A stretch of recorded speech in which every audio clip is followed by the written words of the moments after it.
और एक बड़ा जन आक्रोश देखने को मिलेगा जिसमें अभिभावक भी शामिल होंगे और छात्र भी शामिल होंगे। नेतृत्व करने वाले युवा को आपने आज सड़क पे ला खड़ा कर दिया। तो जो सावधान है, आज का युवा अनुशासित है, ये गांधारी नहीं है, ये प्रजा, ये सत्ता में बैठे हुए जो ये धूर्त हैं। क्योंकि लड़के 8 दिन यहाँ बैठे हैं, कोई धूप में तप रहे हैं, कोई कुछ हो रहा है, पर हमें पता होगा रूम का किराया कैसे करें, क्या करें।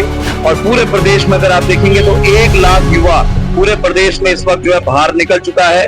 तमाम जो है देहरादून से बाहर के जनपदों पे जो युवा है वो भी देहरादून का रुख करने के लिए आतुर दिखाई दे रहे। नमस्कार, आप देख रहे हैं बतंगड़ न्यूज़ में आपका दोस्त वहां पे। आप मेरे पीछे देख सकते हैं कि रावण का पुतला यहाँ पर लगाया गया है। दशहरे के दिन 2 तारीख को इस पुतले को यहाँ पर जलाया जाएगा और ठीक उसके नीचे बेरोजगार युवा पिछले 8 दिनों से अपनी मांगों के लिए धरने पर बैठे हैं और सरकार अभी तक उनकी सुध यहाँ पर नहीं ले रही है। इनकी मांग है यूके का जो पेपर लीक हुआ है उसको निरस्त किया जाए, साथ ही साथ सीबीआई जांच के लोग यहाँ पर मांग कर रहे हैं। देखिए, धीरे धीरे अगर युवा यहाँ पर जमा रहेगा तो होगा। पहले दिन तो कह रहे थे सीबीआई की कोई जरूरत नहीं है, हमने एसआईटी बिठा दी।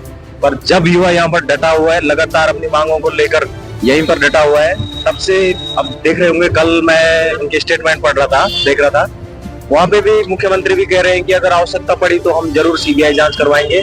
तो यानी कि वो भी अब समझ रहे हैं कि मतलब झूठ बोल के कुछ नहीं होगा, मतलब जो सच्चाई है वो उसी के साथ आगे बढ़ना होगा। देखिए, यहाँ पर शांतिपूर्ण ढंग से आंदोलन चलता रहेगा और अगर सरकार नहीं मानती है तो तमाम मतलब पूरे प्रदेश से युवा यहाँ पर एकत्रित होंगे और एक बड़ा जन आक्रोश देखने को मिलेगा जिसमें अभिभावक भी शामिल होंगे और छात्र भी शामिल होंगे। देखिए, कि कहीं ना कहीं आज प्रशासन जो है अंधी हो चुकी है, क्योंकि आप जानते हैं कि धृतराष्ट्र जन्मांध था और पर किंतु हम यह युवा, ये छात्र जो देश का भविष्य है, ये गांधारी नहीं है। धृतराष्ट्र सत्ता में बैठी है, अंधी हो चुकी है। तो कहीं ना कहीं ये मात्र पेपर लीक का ही मामला नहीं है, ये पूरा सिस्टम, जिसे हम पूरी प्रणाली जो प्रजातंत्र है, ये ही पूरी भ्रष्टखोरी युक्त है। जिस युवा को, जिस देश के भविष्य को आज शीर्ष नेतृत्व में होना था, वो उस युवा को आपने मजबूर कर दिया है कि आज वो सड़क पर उतर आया और आज देश का भविष्य आप देख सकते हैं, वो सतत निरंतर पोषित करता हुआ समाज, वैश्विक स्तर पर जो युवा नेतृत्व कर सकता था, उस नेतृत्व करने वाले युवा को आपने आज सड़क पे ला खड़ा कर दिया। तो जो सरकार की मंशा है, कहीं ना कहीं एक भ्रष्टखोरी मंशा है और ये मात्र, पुनः मैं आपसे यही कहूंगा, ये मात्र लीग का ही मामला नहीं है। क्योंकि कई बार आप देखा गया है और देखा जाता है कि कई बार भर्ती का वैकेंसीज निकाल देते हैं, कई पदों पर भर्ती नहीं करते हैं, कई पदों पर भ्रष्ट आचरण करके और मात्र 15 लाख जैसे, और केवल ये यूकेएससी का ही मात्र परीक्षा का बात नहीं है, कई ऐसी परीक्षाएं हैं जिसमें कि भ्रष्ट आचरण और भ्रष्टखोरियों का एक गिरोह ये बना हुआ है, जिसमें कि पूरा प्रणाली ही ये नकारात्मक हो चुकी है और देश के भविष्य को सड़क पर लाने पर मजबूर कर दिया है। देखिए, निश्चित तौर पर सरकार यदि मांग नहीं मांगती है तो वो युवाओं के द्वारा इसमें पूर्ण रूप से आगे कदम उठाया जाएगा और हर वह कदम उठाया जाएगा कि जो प्रयासरत हो। क्योंकि भाई हमारा दर्शन तो कहता है कि सावधान मानव दीना, धीर धर्म मदि परम प्रवीणा। आज का युवा सावधान है, आज का युवा अनुशासित है, ये गांधारी नहीं है, ये प्रजा, ये सत्ता में बैठे हुए जो ये धूर्त हैं, ये प्रपंची हैं, ये लोग हैं, ये धृतराष्ट्र की भांति अंधे हो तो चुके हैं, ये मूर्ख हो चुके हैं। पर आज हम युवा धनंजय के भांति, अर्जुन की भांति अपने गांडीव को उठाएंगे और निश्चित रूप से शस्त्र और शास्त्र दोनों विद्याओं का प्रयोग किया जाएगा। तो कहें, अभी तक क्या उनके कानों तक आवाज नहीं पहुंची है क्या? जब लड़कों को सीबीआई जांच चाहिए और पेपर निरस्त की मांग है, सबसे पहले 2 चीजें मांग रहे हैं, तो इसमें क्या हर्जा हो रहा है इनको? क्योंकि लड़के 8 दिन यहाँ बैठे हैं, कोई धूप में तप रहे हैं, कोई कुछ हो रहा है, पर हमें पता होगा रूम का किराया कैसे करें, क्या करें। तो हमें सरकार के कानों में अभी तक आवाज क्यों नहीं पहुंच रही है? कारण क्या है ये? जब निरस्त की बात हो रही है तो होना चाहिए, जब बच्चों का हक है तो उसको अच्छे से कराओ ना। सीबीआई जांच में प्रॉब्लम क्या है धामी सरकार को?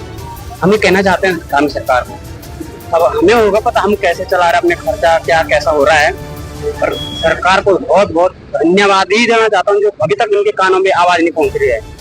वो चल के आ रहा हमारे उत्तराखंड में, हमारा उत्तराखंड है, हमारा सब कुछ है, पर फिर भी सुनाई नहीं दे रहा। मैं इतना ही कहना चाहता हूँ, ज्यादा नहीं, बस सीधे चाहिए और पेपर इंटरेस्ट बस। ये आज 8वां दिन है बेरोजगारों के इस प्रदर्शन का, आंदोलन का, और बेरोजगार लगातार 8 दिन के बाद भी वही भीड़, वही जोश, वही जुनून कि प्रदेश में सीबीआई आए, इस प्रदेश में जो संयुक्त स्नातक स्तरीय परीक्षा है वो रद्द हो, उसको लेकर जो है बेरोजगार पूरे प्रदेश भर में जो है सरकार के खिलाफ प्रदर्शन कर रहे हैं। हमारे भूपेंद्र कोरंगा जी, अगर आप देखेंगे कुमाऊं में 7 दिन से वो भूख हड़ताल पर बैठे हैं। यहाँ पर अगर आप देखेंगे परेड ग्राउंड में तो लगभग इन 7 दिनों में लगभग 30,000 युवा यहाँ पर परेड ग्राउंड में अपनी उपस्थिति दर्ज करा चुका है। और पूरे प्रदेश में अगर आप देखेंगे तो 1 लाख युवा पूरे प्रदेश में इस वक्त जो है बाहर निकल चुका है। तो आप समझ सकते हैं कितने सारे युवा जो बाहर निकल रहे हैं। तो मुझे लगता है कि सरकार को अब तत्काल आज ही जो है इसकी घोषणा कर देनी चाहिए कि सीबीआई की घोषणा और परीक्षा निरस्तीकरण की घोषणा जो है आज ही कर देनी चाहिए। अन्यथा जो है सामने दशहरा है, सामने त्योहार है, और युवा ये भी नहीं चाहते कि वो जो है अपने घर न जाए। युवाओं ने साफ ठान लिया है कि चाहे दशहरा हो चाहे कुछ भी हो, अगर मांगे नहीं मानी जाती है तो यहीं पर जो है दशहरे के दिन भी यहीं पर रात गुजारेंगे अपनी। देखो, अगर वो ऐसा सोचते हैं कि सीबीआई जांच होनी चाहिए, और निश्चित रूप से होनी चाहिए, क्योंकि जब तमाम युवा जो है प्रदेश का लाखों युवा जो है मांग कर रहा है कि सीबीआई जांच होनी चाहिए, तो मुख्यमंत्री जी को इसमें कोई संकोच नहीं होना चाहिए। माननीय मुख्यमंत्री जी को इसमें कोई देरी नहीं करनी चाहिए, बल्कि तत्काल जो है उन्होंने कहा है कि सीबीआई जांच करेंगे, उससे पूर्व में भी वो कह चुके हैं ऐसा।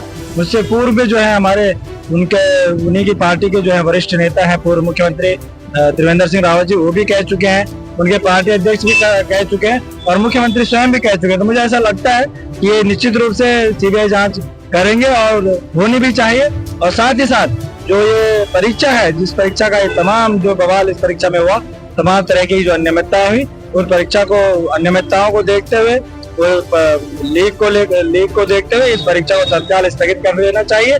और जहां तक प्रश्न युवाओं का है, युवाओं की संख्या यहाँ पर भारी तादाद में जो है हर रोज युवा आ रहे हैं, और युवाओं का जोश जो है बिल्कुल भी कहीं भी कोई कमी युवाओं के जोश पे नजर नहीं आ रही है, और युवा लगातार जो है यहाँ पर आने के लिए तैयार बैठा हुआ है। और तमाम जो है देहरादून से बाहर के जनपदों के जो युवा है वो भी देहरादून का रुख करने के लिए आतुर दिखाई दे रहे हैं। तो इसलिए किसी प्रकार की अव्यवस्थाएं ना हो। आगे त्योहारों का सीजन है, जैसे राम भाई ने कहा, आगे दशहरा भी है, फिर दिवाली भी है। तो इस त्योहार के मौसम में अगर युवा यहाँ परेड ग्राउंड में बैठा रहेगा तो कहीं ना कहीं जो है प्रदेश की छवि भी जो है धूमिल होगी, और ऐसा हम कतई नहीं चाहते। इसलिए माननीय मुख्यमंत्री से दरख्वास्त कर रहे हैं, और तमाम एडमिनिस्ट्रेशन के और सरकार के बीच जो है तालमेल बिठाने की कोशिश भी कर रहे हैं, और वार्तालाप को माननीय मुख्यमंत्री जी तक पहुंचाने का भी प्रयास कर रहे हैं कि वो तत्काल इन मांगों को स्वीकार करें और सीबीआई जांच की संस्तुति करें, और साथ ही साथ जो इस परीक्षा को निरस्त।